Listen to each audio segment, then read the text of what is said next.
The 8 Pro has a dual cell, 7,000 mAh capacity with 120 watt charging. You gotta love this year of phones. And then the OnePlus 15 takes that 120 watt charging, pairing it with an even higher capacity of 7,300 mAh. This also might just be the most comfortable that a phone has ever felt in the hands. It's like a baby's bottom. I don't know if that comes across right, to be honest. I'm just not a fan of the camera downgrades that have snuck in here. Compared to the previous OnePlus flagship, every one of these rear camera sensors is smaller, which I'm going to explain why in a bit, but it doesn't bring joy. So, the phone that I think wins the Unkillable Battery Award, the phone I would choose to use if battery was the priority, is the Oppo Find X9 Pro.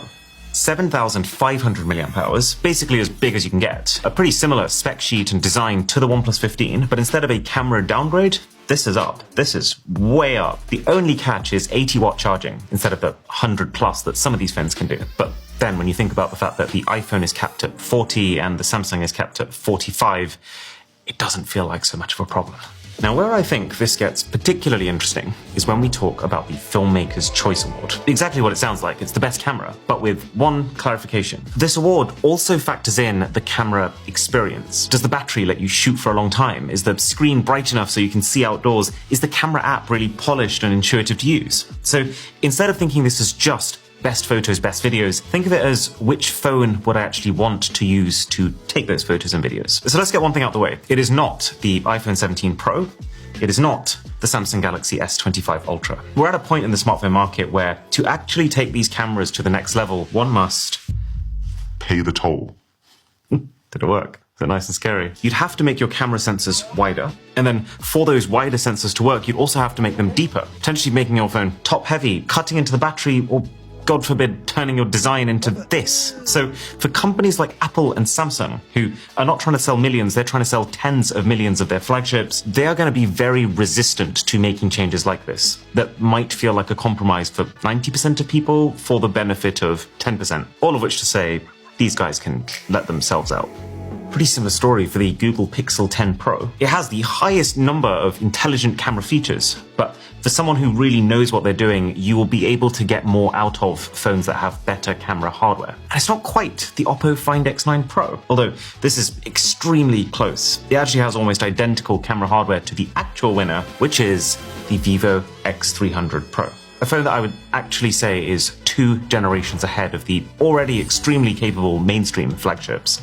The thing has a ridiculously bright outdoor display, peaking at 4,500 nits. Its battery, while it's not the very top, is still well enough for a full day of shooting, and the camera itself is special. If you didn't know, Vivo, Oppo, and OnePlus are all owned by the same parent company, BBK. That's why there's so many parallels between their phones. But what's really interesting is this year, it feels like they're really trying to separate who each one is for. I think they've decided that OnePlus is pure performance. That's why the OnePlus 15 gets the fastest chip and huge battery, but scaled back cameras. And they've even scrapped the OnePlus Hasselblad camera partnership that's been going on for years now. It feels like Oppo is the halfway house. It's got most of the performance of OnePlus and most of the camera of Vivo because they want this to be the mainstream all-rounder flagship, and then they want the camera enthusiast to go to Vivo with its slightly scaled back battery but the best camera sensors you can find, paired with the most advanced, smoothest damn camera software to ever grace an Android phone. And this specialization is kind of nice because it means that if you are someone who is going to take photos and really pore over the details and appreciate the perfect skin tones, the Vivo is worth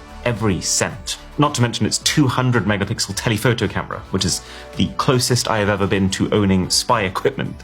Well, second closest.